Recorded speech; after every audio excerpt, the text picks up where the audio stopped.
This is a problem of base system. N is an even number in the decimal system.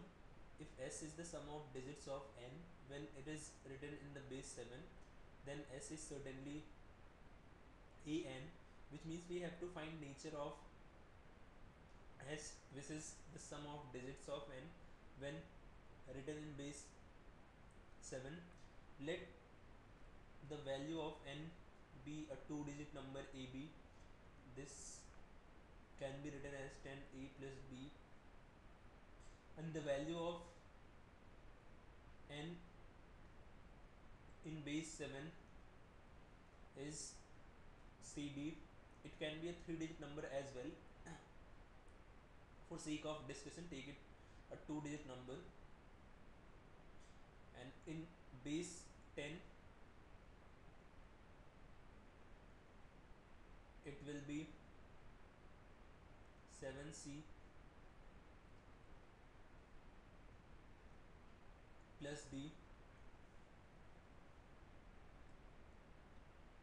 Here we have 10A plus B equals 7C plus D. As it is given that n is an even number, which means B has to be an even number, and if left hand side is an even quantity, the same should be the case with right hand side. Now there are two possible cases. When 7C is an odd quantity, in that case C will be odd. For 7C plus D to be even, D has to be an odd quantity. When 7C is an even, which means C is even, for 7C plus D to be an even quantity, D has to be even.